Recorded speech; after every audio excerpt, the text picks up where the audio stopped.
내가 그때 똑바로 진찰만 해줬더라면 내가 그런 생각을 하지도 않았을 텐데 불치병에 걸린 줄 알았더니 캐나다 여성은 한국에 간 후 충격적인 진실을 듣게 되었다고 합니다. 캐나다의 한 병원 진료실에 화가 머리끝까지 나보이는 한 여성은 의사의 멱살을 잡고 울분을 토하고 있습니다. 너 때문에 내가 무슨 생각까지 한 줄 알아? 과연 그녀에게는 무슨 일이 있었던 걸까요? 영상 시작하기 전에 구독, 좋아요 한번 부탁드립니다. 여러분의 클릭 한 번이 영상을 제작하는데 정말 많은 도움이 됩니다. 그럼 영상 시작하겠습니다. 안녕하세요, 여러분. 오늘은 캐나다에서 시작된 믿기 힘든 이야기, 그리고 그 끝에 밝혀진 놀라운 진실을 전해드리려고 합니다. 저는 제니퍼 윌슨, 캐나다 밴프에 살고 있는 36살의 여성입니다. 밴프는 캐나다에서 가장 아름다운 도시 중 하나로 겨울철 많은 관광객이 찾는 휴양지입니다. 저는 이곳의 고등학교에서 일하는 교사입니다. 제 이야기는 4년 전으로 거슬러 올라갑니다. 그때는 평범한 일상을 보내고 있었어요. 교사로서 학생들을 가르치고 그들의 성장을 지켜보며 보람찬 나날을 보냈습니다. 제 삶은 그저 평범했고 때로는 반복되는 일상에 지치기도 했지만 나름대로 만족스러웠습니다. 저는 언제나 긍정적으로 살아가려 노력했죠. 그러던 어느 날 저는 갑자기 옆구리에 극심한 통증을 느끼기 시작했습니다. 처음에는 단순한 근육통이나 소화불량이라고 생각했어요. 그래서 대수롭지 않게 넘기려 했습니다. 하지만 시간이 지날수록 통증은 점점 더 심해졌고 참기 어려운 지경에 이르렀습니다. 몇 번이나 밤을 꼬박 새우기도 했습니다. 진통제를 먹어도 소용이 없었죠. 통증이 지속되자 걱정이 커졌습니다. 결국 병원을 찾기로 결심했습니다. 병원에 도착한 저는 긴장된 마음으로 진찰을 받았습니다. 의사는 저에게 몇 가지 기본적인 검사를 진행한 후 좀 더 정밀한 검사가 필요하다고 했습니다. 저는 불안했지만 의사의 말을 따랐습니다. 그렇게 진행된 여러 가지 검사는 생각보다 시간이 오래 걸렸습니다. 며칠 후 저는 병원으로 다시 불려갔습니다. 검사 결과를 듣기 위해서였죠. 그날 병원 대기실에서의 긴장감은 이루 말할 수 없었습니다. 대기실에는 저처럼 결과를 기다리는 환자들이 있었고 모두가 불안한 표정을 짓고 있었습니다. 저도 마찬가지였어요. 잠시 후 제 이름이 불렸고 저는 의사의 진료실로 들어갔습니다. 의사의 얼굴은 심각했습니다. 순간적으로 불길한 예감이 들었습니다. 의사는 조심스럽게 입을 열어 말했습니다. 제니퍼 씨, 결과가 좋지 않습니다. 신장암이 방광으로 전이된 상태입니다. 상태가 많이 진행되어 치료가 어렵습니다. 그 순간 제 머릿속이 하얘졌습니다. 의사의 말이 제대로 들리지 않았어요. 그저 입이 마르고 심장이 빠르게 뛰기 시작했습니다. 치료가 불가능하다는 말씀이신가요? 떨리는 목소리로 물었습니다. 의사는 고개를 끄덕이며 말했습니다. 네, 현재로서는 수술이나 항암 치료가 불가능한 상태입니다. 통증을 줄이기 위한 치료만 가능합니다. 길어야 1년 정도의 시간이 남았습니다. 그 말을 듣는 순간 모든 것이 무너지는 기분이었습니다. 세상이 갑자기 어두워졌고 눈앞이 캄캄해졌습니다. 의사는 저에게 진통제를 처방해 주었고 저는 멍한 상태로 병원을 나섰습니다. 집으로 돌아가는 길, 저는 아무 생각도 할 수 없었습니다. 그저 눈물이 흘렀습니다. 집에 도착한 저는 침대에 누워 한참을 울었습니다. 왜 나에게 이런 일이 일어났는지 이해할 수 없었습니다. 며칠 동안은 아무것도 할 수 없었습니다. 모든 것이 무의미하게 느껴졌어요. 친구들과 가족에게도 이 소식을 알리지 못했습니다. 어떻게 말해야 할지 몰랐습니다. 결국 며칠 후 저는 직장을 그만두기로 결정했습니다. 통증이 너무 심해서 일상생활을 할 수 없었기 때문입니다. 학교에서는 저의 사정을 이해해 주었고 따뜻한 위로의 말을 건넸습니다. 하지만 저는 위로의 말이 아무런 도움이 되지 않았습니다. 모든 것이 끝났다고 생각했어요. 그때 제 곁에는 결혼을 약속한 남자친구가 있었습니다. 그는 처음에는 저를 이해하고 도와주려 했지만 시간이 지날수록 그의 태도가 변했습니다. 그는 점점 더 무관심해졌고 결국에는 저와의 관계를 끝내고 싶어 했습니다. 저는 그의 마음을 이해할 수 있었습니다. 죽음을 앞둔 연인과의 미래를 상상하는 것은 쉽지 않은 일이니까요. 그렇게 우리는 자연스럽게 멀어지게 되었습니다. 그의 이별 선언은 제게 또 다른 큰 충격이었지만 이미 모든 것을 잃었다고 생각한 저에게 더 이상 큰 의미는 없었습니다. 저는 점점 더 고립되어 갔습니다. 통증이 찾아올 때마다 진통제로 버티며 하루하루를 힘겹게 살아갔습니다. 아침에 눈을 뜨는 것이 두려웠습니다. 언제 또 극심한 통증이 찾아올지 알 수 없었기 때문입니다. 제 삶은 완전히 무너졌습니다. 저는 스스로 삶을 마감하는 결정을 하게 되었습니다. 스스로 삶을 마감하는 결정을 하고 나서 한참을 울다가 그 시기를 정하려고 달력을 보았습니다. 한 달 후에 삶을 마감해야겠다고 생각했습니다. 그래서 안락사를 해주는 곳에 찾아가서 상담도 받아보았어요. 그리고 그 뒤로 일주일 정도 거실에 있는 흔들의자에 앉아 멍하니 창밖만 바라보았습니다. 가끔 성경책도 읽으면서요. 그런데 그 며칠 신기하게도 통증이 없는 겁니다. 물론 저는 일시적인 거라고 생각했어요. 그래도 통증이 적으니까 꽤 버틸만 했습니다. 그러다 불현듯 죽기 전에 해외여행을 다녀오고 싶다는 생각이 들었습니다. 어느 나라가 좋을까 곰곰이 고르던 중에 지금 몸 상태를 고려해서 치안이 좋은 안전한 나라를 골라야겠다는 생각이 들었어요. 아무래도 지금 몸 상태에서 치안이 열악한 중남미나 아프리카 같은 곳은 현실적으로 가기 힘들 것 같았거든요.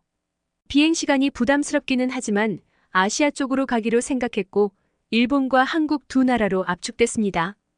곰곰이 생각하다가 2번이나 갔다 온 일본보다는 출장으로 한 번 잠깐 다녀온 한국이 더 볼 게 많다고 생각이 들어서 한국으로 결정하게 되었습니다. 또 한 가지 중요한 이유는 제가 6살 때 한국의 한 보육원에서 캐나다로 입양되었기 때문입니다. 한국에 대한 어렴풋한 기억과 뿌리를 찾고 싶은 마음이 저를 한국으로 이끌었습니다. 특히 한국의 전라도 광주는 제가 보육원에서 자라던 곳과 가까운 지역이었고 아름다운 자연 경관과 따뜻한 사람들로 유명하다는 이야기를 들었습니다. 그래서 광주를 여행지로 선택하게 되었습니다. 신기하게도 한국 자유여행을 준비하는 기간에는 통증이 많이 줄었습니다. 물론 가끔 극심한 통증이 오긴 했지만 그래도 버틸만 했습니다. 그렇게 우여곡절 끝에 한국행 비행기에 올랐어요. 다행히도 긴 비행시간 동안 별 탈 없이 있을 수 있었고 그렇게 한국에 도착했습니다.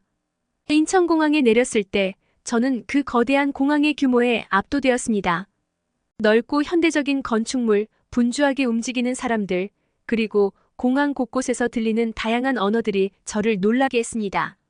모든 것이 생소하고 낯설었지만 동시에 설레는 기분이 들었습니다. 인천공항은 마치 한 도시처럼 느껴졌고 그곳에서 저는 한국이라는 나라가 얼마나 발전했는지 실감할 수 있었습니다. 인천공항에 도착한 저는 바로 택시를 타고 전라도 광주로 향했습니다. 목적지는 숙소를 잡은 광주의 한 호텔이었죠. 택시를 타고 창밖을 바라보는데 광주의 풍경이 정말 아름다웠습니다. 넓은 들판과 푸른 산 그리고 그 사이로 흐르는 맑은 강물을 보며 저도 모르게 눈물이 터졌습니다. 택시기사님도 놀란 듯 저를 힐끔힐끔 쳐다보시다가 휴지를 건네시더라고요. 마치 우는 아이 달래듯이 뭐가 맛있다며 사탕도 주셨고요. 정말 정 많은 기사님이셨어요. 제가 그때 택시에서 울음을 터뜨린 이유는 아마도 창밖으로 보이는 멋진 광주의 풍경을 생애 마지막으로 보는 거라는 서글픔 때문이었을 겁니다. 정말 그 당시에는 울음을 멈추기 힘들었어요. 그렇게 숙소가 있는 광주에 편안하게 도착했습니다. 숙소는 광주의 한 비즈니스 호텔이었어요. 화려한 호텔과는 거리가 멀지만 가성비가 상당히 좋은 호텔이었습니다. 먼저 숙소로 가서 짐을 풀고 광주 시내를 둘러보기로 했습니다. 숙소 근처에서 간단히 밥을 먹고 쇼핑을 했습니다. 마음에 드는 신발이 있어서 사려다가 문득 이런 생각이 들더라고요. 신발을 사도 오래 쓰지도 못하고 떠날 건데 사서 뭐 하나 싶은 생각이요. 그런 우울한 마음이 드니까 쇼핑할 맛이 안 나더라고요. 저는 광주에서 첫 지하철 타기를 도전했습니다. 광주역에서 시내 중심지까지 지하철을 타고 갔어요. 시내에 도착하자마자 느낀 건 정말 사람이 많다는 거였습니다. 발 디딜 곳이 없을 정도로 사람이 많더라고요. 특히 중국말을 쓰는 중국인들이 많았습니다. 제 느낌상 시내에서만큼은 한국인보다 중국인이 더 많다는 생각이 들었습니다. 그렇게 시내를 걷는데 또다시 통증이 시작됐어요. 물론 불행 중 다행으로 아주 극심한 통증은 아니었습니다. 그래서 참을만 했습니다. 하지만 더 걷는 건 힘들 것 같아서 근처 벤치에 앉아서 휴식을 취하고 있었어요. 그때는 가을이었고 따사로운 햇살이 너무 좋았습니다. 그날은 컨디션이 꽤 좋더라고요. 저녁에 식사하면서 맥주까지 한 잔 곁들였습니다. 그렇게 식사를 마치고 숙소에 들어가 씻고 잠이 들었어요. 정말 오랜만에 숙면을 하고 한국 여행 둘째 날이 되었습니다. 둘째 날에는 광주의 여러 명소를 더 둘러보고 싶었어요. 먼저 무등산을 방문하기로 했습니다. 무등산은 광주의 상징적인 산으로 아름다운 자연경관이 유명합니다. 산책로를 따라 걸으며 산의 맑은 공기를 마시니 마음이 한결 가벼워지는 느낌이었어요. 산 정상에서는 광주의 전경이 한눈에 들어왔습니다. 그 아름다운 풍경을 보며 저는 잠시나마 모든 고통을 잊을 수 있었습니다. 무등산의 공기는 차가웠지만 상쾌했고 산을 오르며 느낀 땀방울은 저를 살아있다는 기분이 들게 했습니다. 그 순간만큼은 모든 걱정과 고통이 사라진 것 같았습니다. 다음으로는 광주의 유명한 5.18 민주화운동 기념관을 방문했습니다. 이곳에서 저는 한국의 역사와 광주 시민들의 용기에 대해 많은 것을 배울 수 있었습니다. 기념관에서 보는 모든 것들이 제게 깊은 감동을 주었고 저는 다시 한번 삶의 소중함을 느끼게 되었습니다. 기념관의 전시물 하나하나가 광주 시민들의 희생과 용기를 생생하게 전해주었고 그들의 이야기를 들으며 제 마음속 깊은 곳에서부터 울림이 느껴졌습니다. 광주의 전통시장도 빼놓을 수 없죠. 양동시장은 광주의 대표적인 전통시장으로 다양한 먹거리와 특산물이 가득합니다. 시장을 둘러보며 한국의 전통 음식을 맛보는 것은 정말 색다른 경험이었습니다. 특히 광주의 유명한 떡갈비와 김치찌개는 잊지 못할 맛이었습니다. 시장의 활기찬 분위기와 상인들의 따뜻한 미소는 저에게 큰 위안이 되었습니다. 그들의 따뜻한 환대는 제가 다시 살아가야 할 이유를 느끼게 해주었습니다. 그렇게 광주에서의 하루를 보내고 숙소로 돌아가는 길에 갑작스러운 통증이 찾아왔습니다. 이번에는 정말 심각한 통증이었어요. 저는 도저히 견딜 수 없어 근처 벤치에 주저앉았습니다. 지나가던 사람들이 걱정스러운 눈빛으로 저를 바라보았고 한 소년이 다가와 저에게 괜찮냐고 물었습니다. 소년은 제 상황을 이해한 후 곧바로 그의 할머니를 불렀습니다. 그의 할머니는 저를 도와주었고 응급실로 갈 수 있도록 도와주었습니다. 병원에 도착하자마자 저는 응급치료를 받았고 다행히 진통제를 맞고 조금 안정을 찾았습니다. 그 소년의 할머니는 저를 끝까지 도와주셨고 영어로 어디가 아픈지 물어보셨습니다. 저는 말기암 시한부 판정을 받았다고 설명했습니다. 그녀는 충격을 받았지만 저를 위로하며 정밀 검사를 받아보라고 권유했습니다. 저는 처음에는 거절했지만 그녀의 간절한 권유에 검사를 받기로 했습니다. 그때 병원에서의 상황은 정말 긴장감으로 가득했습니다. 검사를 기다리는 동안 저는 불안감에 휩싸였고 이 모든 상황이 꿈인지 현실인지 분간이 가지 않았습니다. 검사가 진행되는 동안 의사들이 제 상태를 살펴보며 심각한 표정을 짓는 것을 보고 저는 또다시 절망에 빠졌습니다. 검사가 끝난 후 의사들은 저에게 조심스럽게 결과를 설명하기 시작했습니다. 처음에는 암이 아니라고 했지만 이내 설명은 더욱 긴장감을 불러일으켰습니다. 제니퍼 씨 신장에 큰 결석이 발견되었습니다. 결석의 크기가 매우 커서 긴급 수술이 필요합니다. 의사들은 결석이 매우 크고 그것이 통증의 원인이라는 것을 밝혔습니다. 저는 혼란스러웠습니다. 결석이 암과는 다르지만 여전히 위험하다는 생각에 두려움이 밀려왔습니다. 그 순간 그 소년의 할머니가 저에게 다가와 손을 잡아주며 말했습니다. 제니퍼 씨, 걱정하지 마세요. 이 상황은 충분히 극복할 수 있어요. 제가 여기서 도와드릴게요. 그녀의 따뜻한 말에 저는 마음이 조금이나마 편안해졌습니다. 그리고 그녀는 저에게 한 가지 중요한 사실을 알려주었습니다.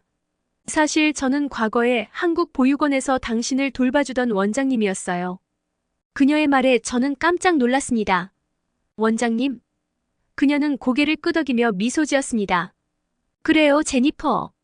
당신이 보육원에서 힘들어할 때마다 제가 곁에서 돌봐주던 그 원장님이었어요. 당신을 다시 만나게 될 줄은 꿈에도 몰랐어요. 그녀의 말에 저는 깜짝 놀랐습니다. 사실 저는 6살 때 한국의 한 보육원에서 캐나다로 입양되었습니다. 그래서 그녀의 얼굴이 낯설지 않았던 겁니다. 그리고 우리는 서로를 껴안으며 감격의 눈물을 흘렸습니다. 이 모든 것이 하나의 기적처럼 느껴졌습니다. 그 의사의 도움으로 저는 성공적으로 수술을 받았고 신장 결석이 제거되었습니다. 모든 것이 끝난 후 저는 마치 다시 태어난 기분이었습니다. 다음 날 아침 광주병원의 병실에서 눈을 떴습니다. 모든 것이 흐릿했고 나는 순간 어디에 있는지 몰랐습니다. 그러나 이내 눈앞에 보이는 익숙한 얼굴, 나를 도와준 할머니의 따뜻한 미소가 보였습니다. 어젯밤 무사히 수술이 끝났어요, 제니퍼 씨. 이제 모든 것이 괜찮을 거예요. 그녀의 목소리는 마치 천사의 속삭임 같았습니다. 수술은 성공적이었고 신장 결석은 무사히 제거되었습니다. 통증이 사라지고 다시 한번 살아갈 기회를 얻게 되었다는 사실에 저는 큰 감동을 느꼈습니다. 의료진과 할머니의 헌신 덕분에 저는 새로운 삶을 시작할 수 있게 되었습니다. 며칠 후 회복된 몸으로 병원을 나서며 할머니에게 깊은 감사를 표했습니다. 당신 덕분에 다시 살아갈 수 있게 되었어요. 정말 감사드려요. 할머니는 저를 따뜻하게 안아주며 말했습니다. 제니퍼 씨, 당신은 강한 사람이에요. 앞으로도 잘 해낼 거예요. 광주에서의 나날들은 다시 희망을 찾는 여정이었습니다. 무등산을 다시 찾았을 때 그곳의 맑은 공기와 아름다운 풍경은 제 마음을 치유해 주었습니다. 산 정상에서 내려다보는 광주의 전경은 마치 새로운 인생의 시작을 알리는 듯 했습니다. 모든 것이 다시 새롭게 보였습니다. 무등산의 정상에서 나는 눈을 감고 깊이 숨을 들이마셨습니다. 그 순간 모든 고통과 두려움이 사라지는 것 같았습니다. 나는 살아있음을 느꼈고 앞으로의 삶에 대한 희망이 다시 피어올랐습니다. 광주 시내를 걷다 보면 사람들의 따뜻한 미소와 환대가 느껴졌습니다. 양동시장에서 만난 상인들은 저에게 건강을 기원하며 작은 선물을 주기도 했습니다. 그들의 따뜻한 마음은 저에게 큰 위로가 되었습니다.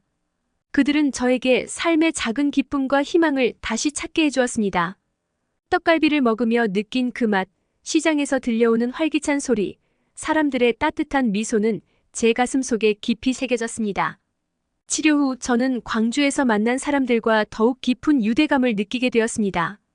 그들은 저에게 단순히 환자가 아닌 가족과 같은 존재로 다가왔습니다. 그들의 따뜻한 마음은 제게 새로운 삶의 의미를 되찾게 해주었습니다. 한국을 떠나기 전 저는 무등산 정상에서 다시 한번 광주의 전경을 바라보았습니다.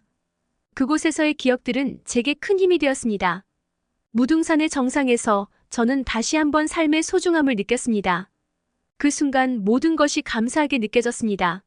내가 받은 모든 사랑과 따뜻함에 감사하며 저는 다시 일어설 수 있었습니다. 캐나다로 돌아간 후 오진한 병원을 고소할 생각도 했지만 다시 살아난 기쁨에 모든 것을 용서하기로 했습니다.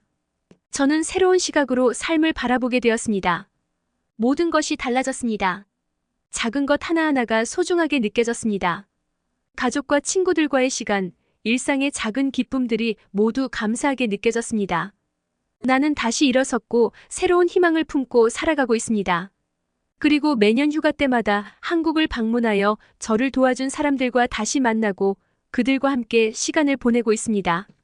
그들은 이제 제 가족과 다름없습니다. 한국은 이제 저에게 두 번째 고향이 되었습니다. 매년 한국을 방문할 때마다 나는 그곳에서 새로운 희망과 힘을 얻습니다. 그들은 저를 따뜻하게 맞아주며 언제나 힘이 되어줍니다. 저는 이제 다시 태어난 기분으로 하루하루를 소중히 여기며 살아가고 있습니다. 여러분, 인생은 언제 어떻게 바뀔지 모릅니다. 어려움 속에서도 희망을 잃지 마세요. 오늘 제 이야기가 여러분에게 작은 용기와 희망이 되길 바랍니다. 영상이 마음에 드셨다면 구독과 좋아요 부탁드립니다. 끝까지 시청해주셔서 감사합니다.